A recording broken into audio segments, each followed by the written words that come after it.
कभी किसी कष्ट का सामना नहीं करना पड़ेगा। देखिए, एक बार हुआ क्या कि एक शिल्पकार, इधर ध्यान दें परीक्षित और यज्ञपति महाराज, महाराज जी मेरी तरफ देखा करो और तुम बराबर के जोड़े से बैठा करो, ऐसे तुम आगे पीछे मत बैठा करो, बिल्कुल सामने होनी चाहिए तुम बराबर, कि हमें देख के रहे लंबे लंबे। अगर आपका ध्यान कहीं केंद्रित हो तो मैं देख लूं तो कब तक मैं तुम्हें अपनी तरफ आकर्षित कर लूं, मैं तुम्हारे ध्यान को अपनी तरफ खींचूं, क्योंकि इधर कलश रखे हुए हैं तो मैं देख नहीं पाते आपको। बोली गोविंद भगवान की। एक बार शिल्पकार था, मूर्ति बनाने वाला, और मूर्ति बनाने वाले के मन में एक बार विचार आया कि मैं गोविंद की मूर्ति बनाते बनाते मुझे एक नहीं अनंत समय हो गया, लेकिन एक दिन वो परमात्मा से झगड़ा कर बैठा था। बड़े ध्यान से सुनना माता होगा, वो गोविंद से झगड़ा कर बैठा था, और गोविंद से झगड़ा करते करते वो विचार करने लगा कि ठाकुर जी कि तुम्हारी बात मेरी समझ में नहीं आती। क्यों नहीं आती, क्या मतलब है? तुम्हारी बात मेरी इसलिए समझ में नहीं आती कि प्रभु देखिए, मैं भी मूर्ति बनाता हूं और तुम भी मूर्ति बनाते हो। मैंने मूर्ति बनाई है पीतल की, सिल्वर की, लेकिन आपने मूर्ति बनाई है हड्डी और मांस की। लड़ाई चल रही है भक्त की और भगवान की।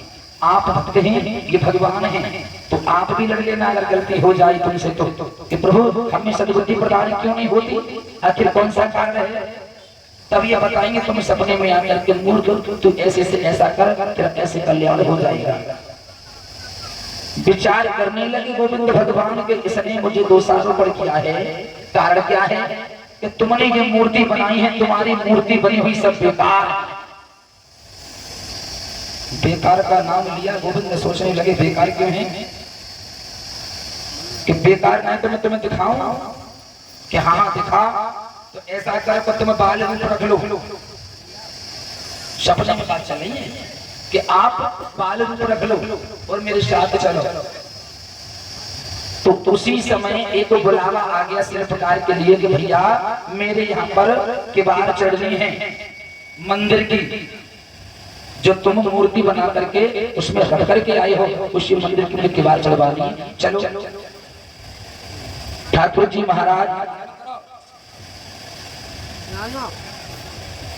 जी महाराज आज बाल रूप धारण करके चल दिए, और जब चल दिए तो उन्होंने सोचा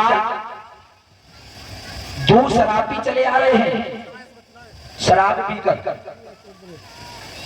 और मंदिर में पैसा देने के लड़ने लगे कि मैं 200 रुपए दूंगा तो मैं 500 दूंगा, मुझे 1000 देने कि मैं 1 लाख दूंगा, कि मैं 1 करोड़ दूंगा। रुपया एक नहीं दिया, मतलब स्कीम बढ़ती चली गई क्योंकि बूटी लगी है।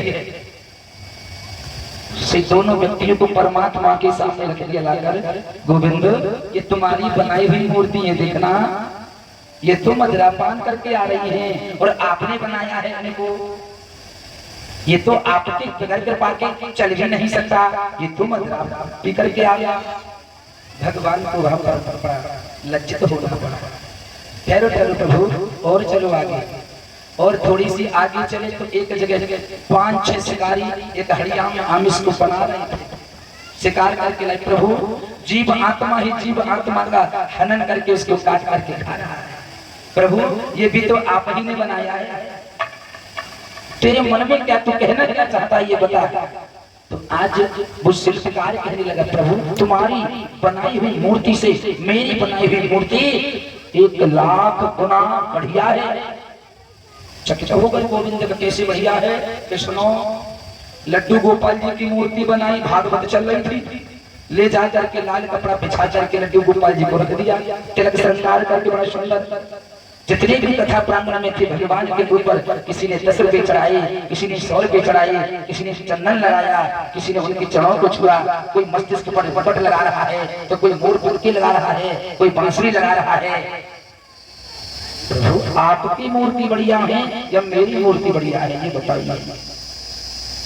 तो परमात्मा कहने लगा, और शिल्पकार, इन मूर्तियों में तेरी मूर्ति उत्तम क्वालिटी की है, बस इतना तो है कि तेरी मूर्ति उत्तम क्वालिटी की है, लेकिन मैंने भी इन्हें उत्तम क्वालिटी का ही बनाया, लेकिन इनमें धातु स्पर्श कौन सा हो गया ये खुद जानते।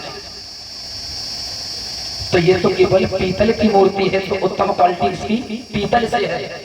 अगर जब तक संत रूपी पारस जानते हो, लोहे में लगा तो सोना हो जाता है।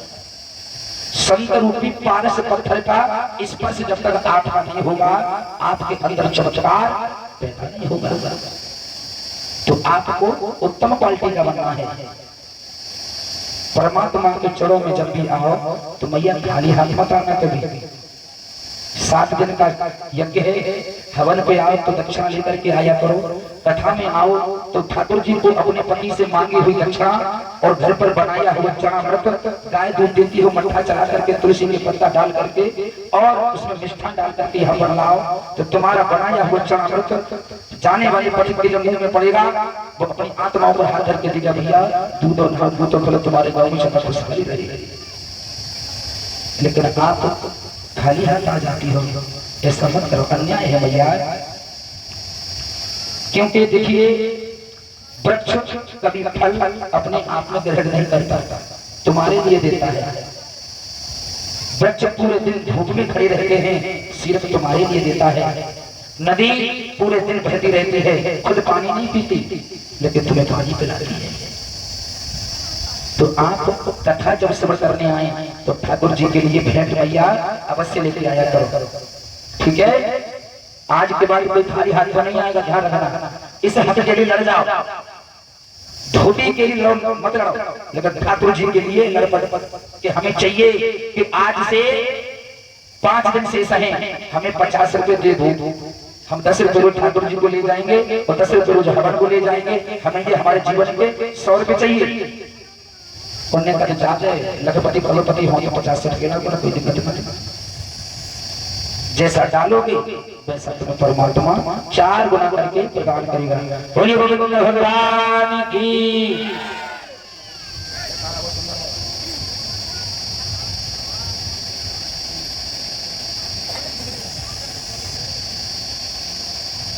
आइए कथा में प्रवेश करते हैं। मंदिर में जाएं तो क्यों जाएं और जाकर के मांगी तो क्या मांगे और कैसे मांगे। आज तक तुम भगवान से मांगते आए हो, आज ही छुड़वा दूंगा मांगना भगवान से। और क्या मांगना है तुम्हें आज ही मालूम पड़ जाएगा। तो श्री सूत भी कहने लगे, हे सौनिकाधिपतियों, यहाँ से प्रसंग मैं सोच रहा हूं, ध्यान से सुनना। एक तुंगभद्रा नामक नदी के किनारे पर एक नगर बसा था, जिसका नाम था उत्तम नगर। क्या नाम था? क्या नाम है? उत्तम नगर। उसमें एक ब्राह्मण वास करते हैं जिनका नाम है आत्मदेव। क्या नाम बताया? उनके घर में तो पत्नी और है, उसका नाम है धुंधली।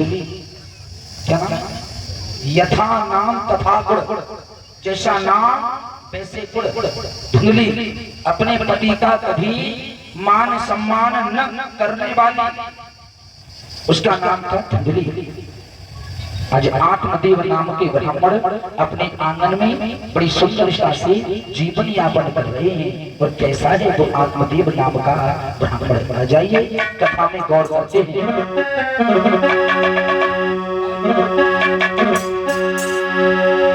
आत्मदेव सब करुणी चित्र और नहीं कोई, हर जगह 100 कोसन दूर रे के उड़ रही है खुशबू।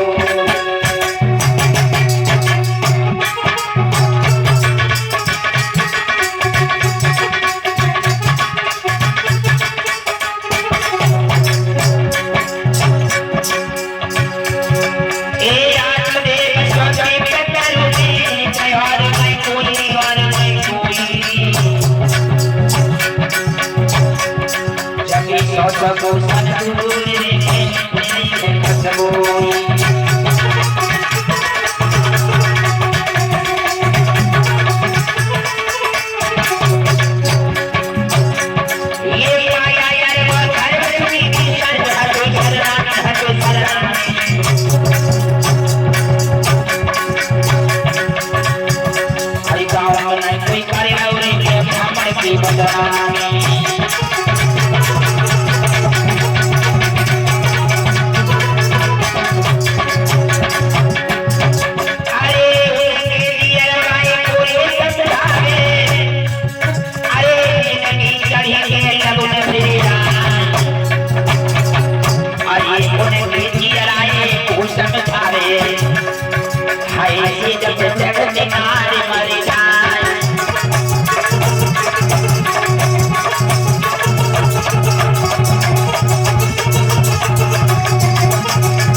समझावे भाई छटका लगो भले हो जाए।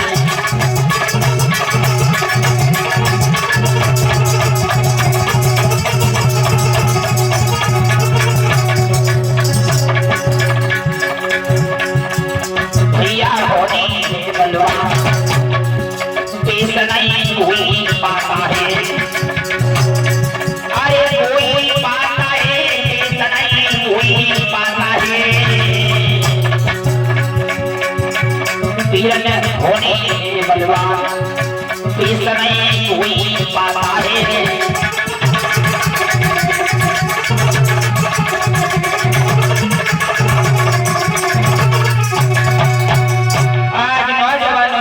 ध्यान रखना, इधर श्री सूत जी समझाने लगे हैं 88,000 महात्माओं। ब्राह्मण के घर में एक पत्नी थी जिसका नाम कहा हो तुम नहीं जानते हो, उसका नाम था धुंधली। क्या नाम बताया? धुंधली। और धुंधली कैसी थी? अपने पति को कभी टाइम से पानी भी नहीं दिया, ऐसी थी घर में। लेकिन ब्राह्मण देव बड़े ही आचरण वाली थी, सुंदर विचार थे। लेकिन एक दिन आज थाली लोटा लेकर के मंदिर में पूजा करने के लिए जा रहे हैं।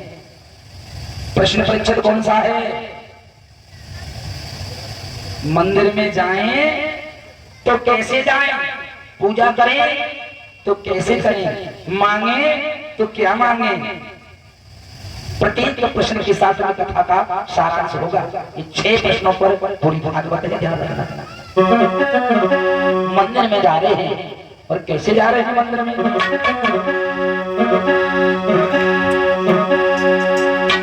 और जब हाथ में थाली लेनी हरि शंकर को चरण नभायो हुए।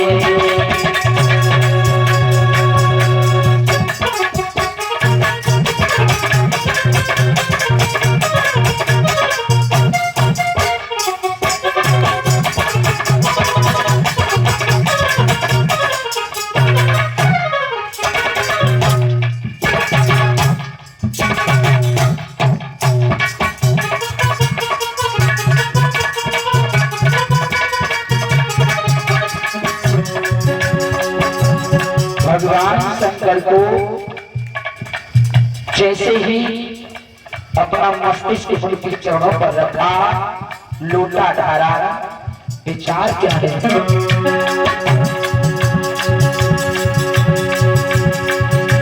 जब मनुष्य शरीर में लग गया तो और किसी को क्या माने, दुनिया की झूठी काया है, दुनिया की झूठी काया है। अरे सामने से गिर क्यों मारे,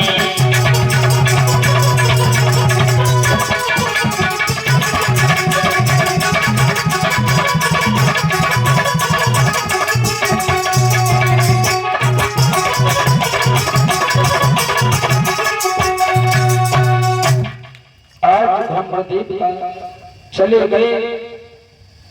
जल स्पर्श करते ही आज शंकर भगवान की कृपा से उनके मन में एक विचार आया कि प्रभु मैं तुमसे मांगू तो क्या मांगू।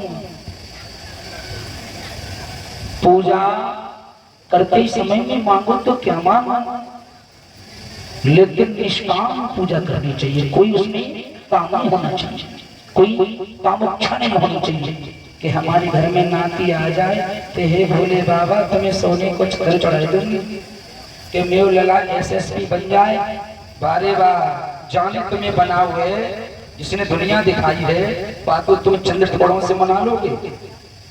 लेकिन कभी कल्पना करता है भाव का भूखा हूँ, केवल भाव ही मेरा सार है।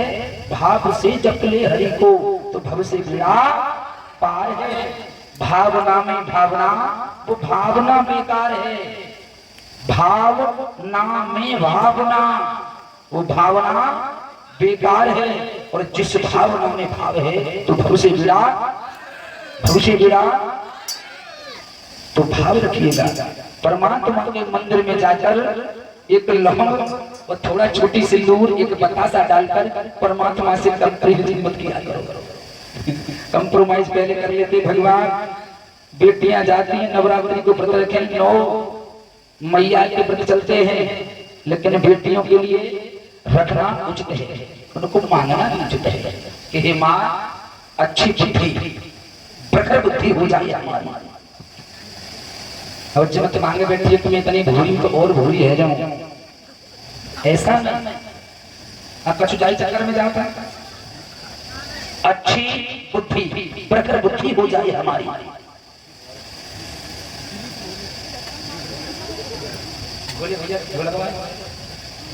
है 20 रुपए का पुरस्कार हमारे ग्रीस मास्टर साहब की तरफ से। हम नाम तो नहीं लेंगे क्योंकि हमसे बड़े हैं।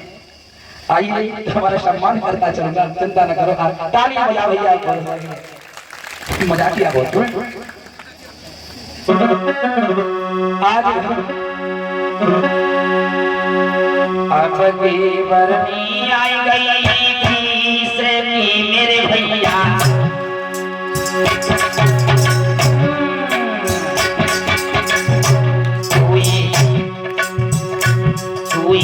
रखो हमारो गंगा मान रे।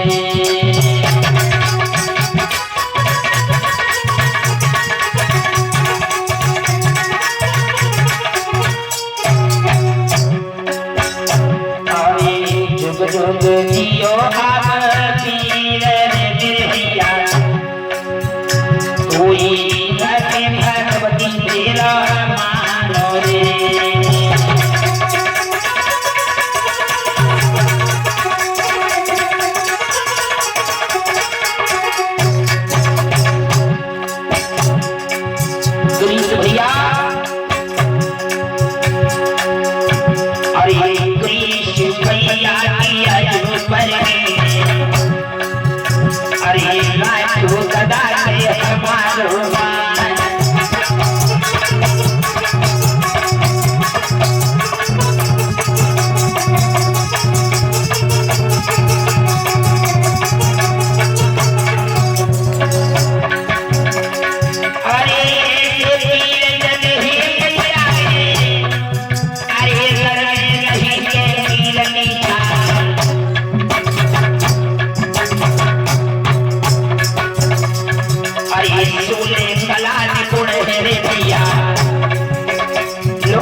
जो है शोले की कला है, लेकिन भैया लाल बहुत अच्छी बजाते हैं। अरे शोले कला में निपुण है भैया, अरे मर तो सुन रही मुझे चौला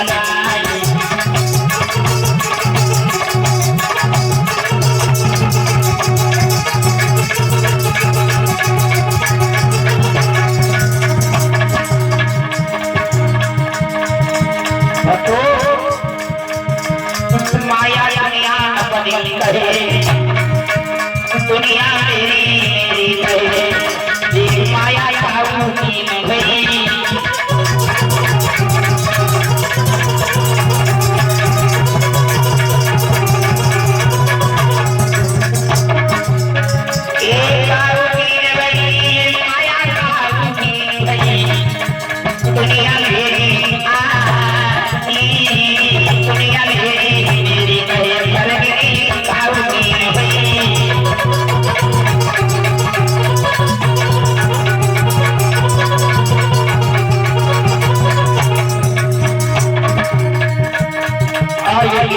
तो रामफल सिंह जी की तरफ से 20 रुपए का पुरस्कार हमारे करीब आया है। संजीव सिंह भैया की तरफ से 20 रुपए का पुरस्कार, और ये पुरस्कार है गब्बर 20 रुपए का पुरस्कार। गब्बर जो ताली बजाइएगा तो ताली बजाए जो पैसा ना रहेगा। हाँ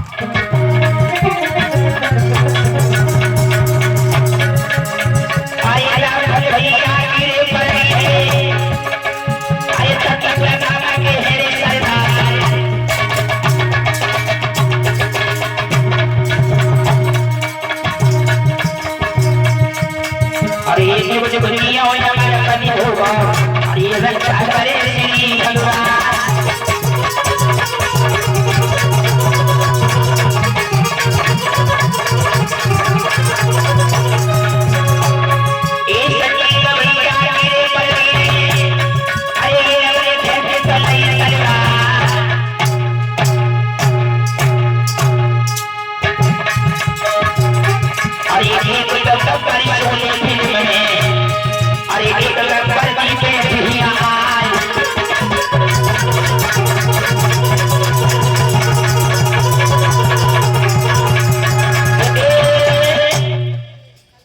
ये गब्बर भैया की तरफ से 20 रुपए का पुरस्कार, संजीव सिंह की तरफ से 20 रुपए का पुरस्कार, रामपाल भैया की तरफ से 20 रुपए का पुरस्कार।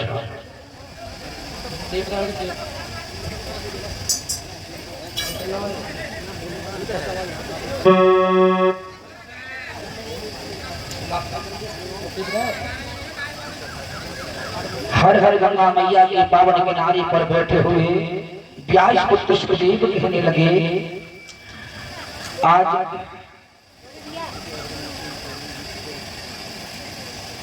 कापी ले लो, कापी गाए हमारे मास्टर साहब, एक कापी ले लो और वह कापी को लिखवा दिया करो, है ना, फिर आधे घंटे बाद बोल दिया करेंगे। आपका भी सम्मान रखना है और कथा का भी मान रखना, दोनों का टूटना नहीं चाहिए। और रात्रि में खूब पेट भर के आला गाई देंगे, खो लेंगे पैसा, ठीक है, खूब मन करके बोले गोविंद भगवान की।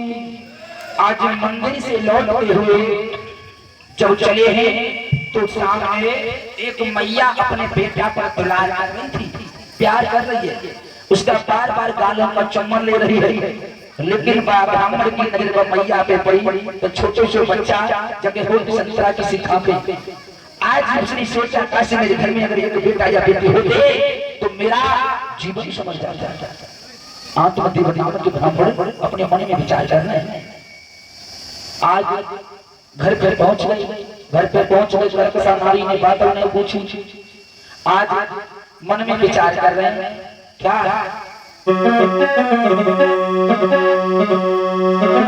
पैदा हुआ तो इंगलाल, अरे चाहे भोर होत मर जालो,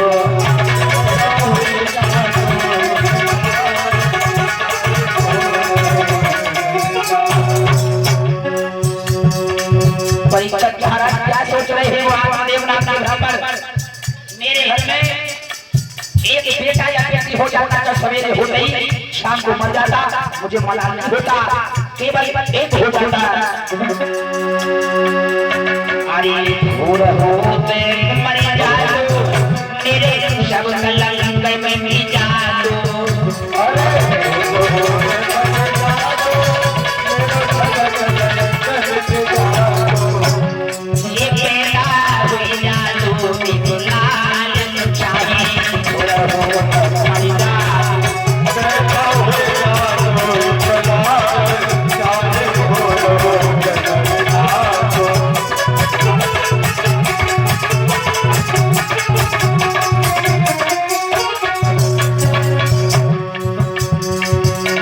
विचार है घर में बेटा बेटी नहीं है,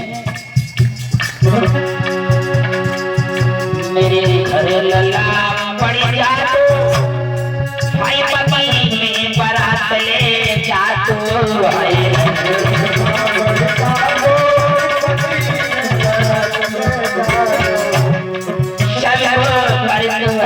संस्कार जाए मर जा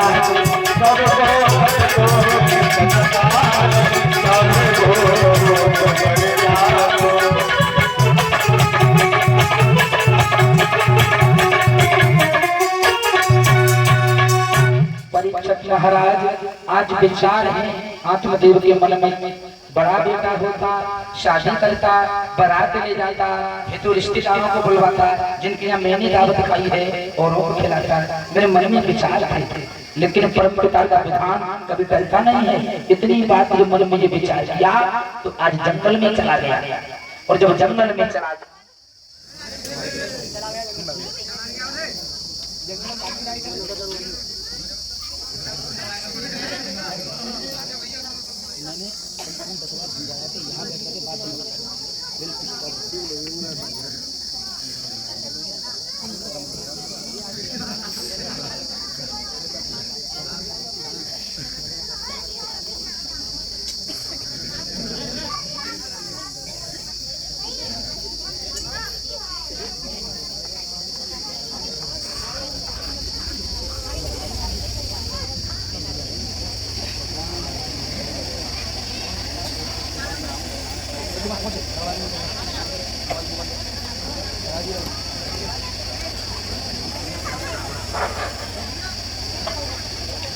बोली वृंदावन बिहारी लाल की, सच्चे दरबार की। हमारी पार्टी जीत गई है माताओं, हाँ, तुम्हारी तो बेकार है। बोली कन्हैया लाल की, हमारी चार बाकी सही बात है। आज ब्राह्मण देव जब ये मन में जान गए कि हमारे घर में बेटा या बेटी नहीं है, तो एक ब्राह्मण का आना हुआ घर पे। उन्होंने अपने हाथ दिखवाई, महाराज जी बताओ हमारे घर में बेटा बेटी होगा या नहीं होगा। तो विचार किया कि तुम्हारे घर में बेटा बेटी एक जन्म तो क्या 7 जन्म तक नहीं हो सकते।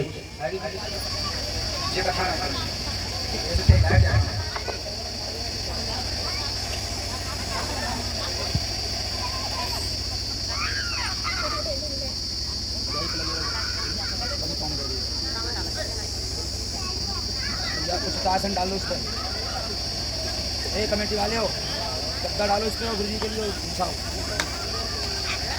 गुरु जी गद्दा डाल कर चादर बिछाओ उस पर। उचित स्थान बनाओ, एक गद्दा डाल दो उस पर, चादर बिछवा करके वो बिठा दो। वहां जा रहे हो? नहीं नहीं नहीं, ये घंटा सेवा करने के बाद। बोलिए बोलिए भगवान की। भक्तों हमारी क्या सानिध्यता है, इनका दर्शन हो गया। जोरदार तालियों का स्वागत करने के लिए। जहां एक नहीं लोगों अनेक, मैंने देखा है, मैंने सेवा की है रहकर कुटिया में, जहां 4-4 गद्दे लगे हों, 4-4 तकिया लगे हों, गुरु जी के आगे पीछे 6-6, 8-8, 10-10 भक्त झाड़ने पर रहते हैं। लेकिन यहाँ पर ऐसे परमहंस तुम्हारे बीच में आकर के तप कर रहे हैं। जोरदार तालियां होनी चाहिए। ये औरों के लिए जीते हैं, अपने लिए नहीं। लेकिन भक्तों एक बड़ी कमी हो रही है तुमसे कमेटी में, मैं तुमसे फिर कहूंगा, गुरुजी के आने से पहले तपोभूमि को एकदम ऐसी बना दिया करो। कल चूना मंगा लेना, आज चूना मंगाने के बाद तपोभूमि को उसको लीप करके इतना सुंदर बना दो। गुलाल मंगाना, कम से कम 2-3 रहेगा, हम बता रहे पहले आपको। और गुरुजी के आने से पहले यहाँ पर कंडों की व्यवस्था हो जानी चाहिए। प्रत्येक ढेरिया पर 5-5 कंडे। विष्णु शर्मा का इंतजार मत करना है किसी, केवल ये तुम्हारा गांव है, तुम्हारा गांव है, तुम्हारे कल्याण के लिए हो रहा है। मैं देखता हूँ सभी भक्त खड़े रहते हैं, या तो गुरुजी लगेंगे या खुद लगेंगे, तब ये भली होती है। ऐसा नहीं होना चाहिए। कल से ये पीड़ा आप उठाओगे, ठीक है? हाँ, आपका कार्य है, आप तन मन धन से। बोली बोले भगवान की। चल दिए सब ब्राह्मण देव और पहुंच गए जंगल में मरने के लिए। एक पुत्र की प्राप्ति न होने के कारण वो ब्राह्मण देव मरने को जंगल में जा रहे हैं। चले जाते हैं, एक संत शिरोमणि आ गए। हे, क्यों मरने जाना है, क्या कारण है? लकड़ियों को तोड़ तोड़ करके चिता बनाने लगे। और जब चिता बनाने लगे तो ब्राह्मण देव ने रोक लिया, भैया रुक जा, क्या कर रहे हैं?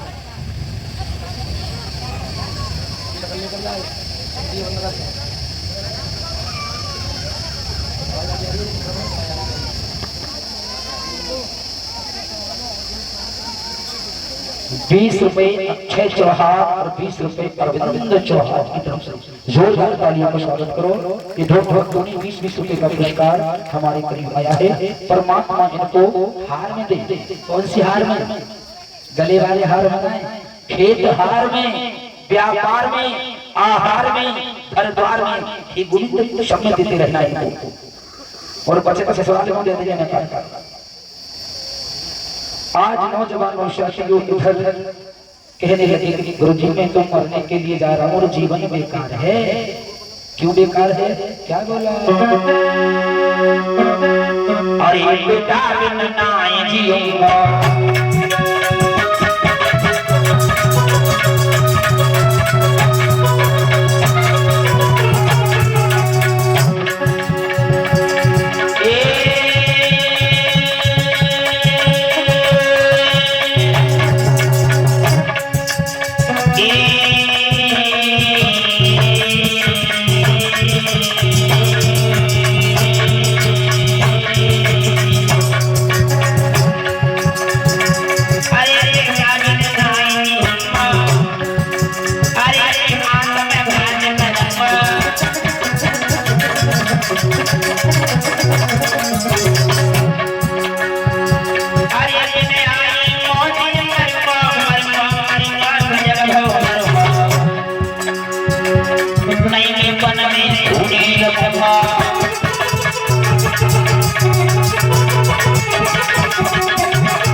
रही है, मेरी होली होली गाई रही है, आगे ने बताया आधार मेरी होली होली गाई रही है।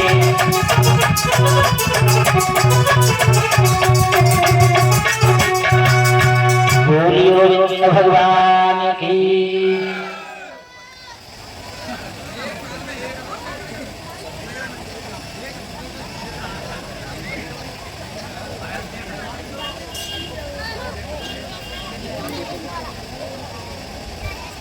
राहुल शनौत दाता राम 20 रुपए का पुरस्कार भगवान कन्हैया इनको सदा सद्बुद्धि प्रदान करें।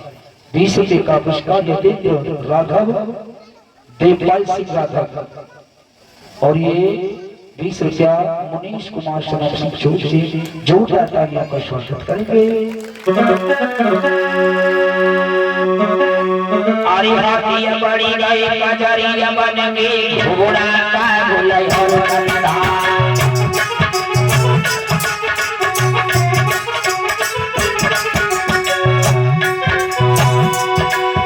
अरे हाथी बड़ी गई कजरिया बन गई घोड़ा का भुलई और कंधा। अरे बड़ी सूर बाजाई मेरे और लागी बजत तलवार।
हेलो हेलो इन भक्तों के लिए जोरदार तालियां बजाओ। इन्होंने हमारा नोटों के साथ सम्मान किया है। भगवान कन्हैया इन्हें सदा सद्बुद्धि प्रदान करें। बोलिए परीक्षक महाराज की, यज्ञपति महाराज की, नवलदे मैया की। आइए गौर करते हैं इसी जगह जहाँ पर प्रसंग चलेगा। भैया कमेटी वालों से निवेदन करूंगा थोड़ी दूध की व्यवस्था बना दिया करो, दूध की व्यवस्था बनाया करो। क्यों उसकी होती है बोलने से तो ज्यादा नहीं, एक गिलास मिल जाए।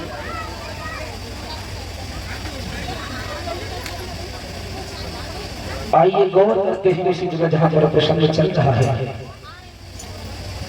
आज ब्राह्मण देवता की मुलाकात संत भगवान से हो गई। संत भगवान ने कहा तुम मरने के लिए आया है और कौन कहता है कि बेटा से नाम चलते हैं, तूने मान रखा है।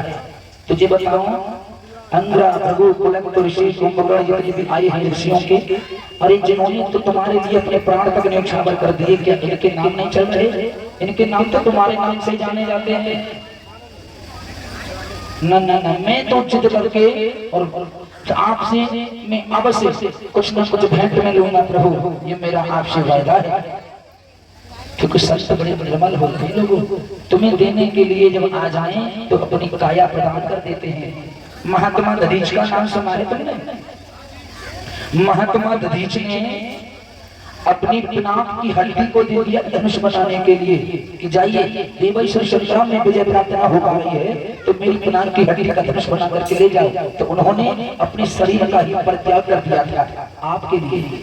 ऐसे ऐसे महात्मा हुए।